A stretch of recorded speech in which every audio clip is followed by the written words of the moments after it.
Good morning. This morning's devotional is in one of my favorite Psalms, Psalm 34. So let's read this together. I will bless the Lord at all times. His praise shall continually be in my mouth. My soul makes its boast in the Lord. Let the humble hear and be glad. O magnify the Lord with me, and let us exalt his name together. I sought the Lord, and he answered me and delivered me from all my fears. Those who look to him are radiant, and their faces shall never be ashamed. This poor man cried, and the Lord heard him and saved him out of all his troubles. The angel of the Lord encamps around those who fear him and delivers them. O taste and see that the Lord is good. Blessed is the man who takes refuge in him. O fear the Lord, you his saints, for those who fear him have no lack. The young lions suffer want and hunger, but those who seek the Lord lack no good thing. Come, O children, listen to me. I will teach you the fear of the Lord. What man is there who desires life and love many days, that he may see good? Keep your tongue from evil and your lips from speaking deceit. Turn away from evil and do good. Seek peace and pursue it. The eyes of the Lord are toward the righteous, and his ears toward their cry. The face of the Lord is against those who do evil, to cut off their memory from them from the earth. When the righteous cry for help, the Lord hears, and he delivers them out of all their troubles. The Lord is near to the brokenhearted and saves the crushed in spirit.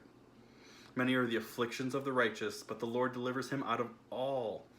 He delivers all his bones, not one of them is broken. Affliction will slay the wicked, and those who hate the righteous will be condemned.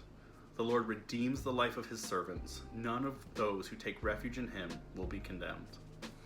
There's so much good stuff in this psalm. Probably the most famous verses, and it's such a practical thing, I think, is verse 8, right? Oh, taste and see that the Lord is good. Blessed is the man who takes refuge in him. Sometimes we expect that God reveals himself and then we'll trust, but part of what we have to do is taking that step out in faith, right? To taste and see that the Lord is good. It's not observe God's work from afar, but there's a personalness and there's an action in there, right? There's an implication that this idea of tasting is an experience, right? And I don't mean that in a mystical, crazy way, but in a really practical, like, I don't know, I'm going to pay this bill, but I'm going to trust you, Lord, and you go out and check the mail, and there's a check for exactly what you were looking for.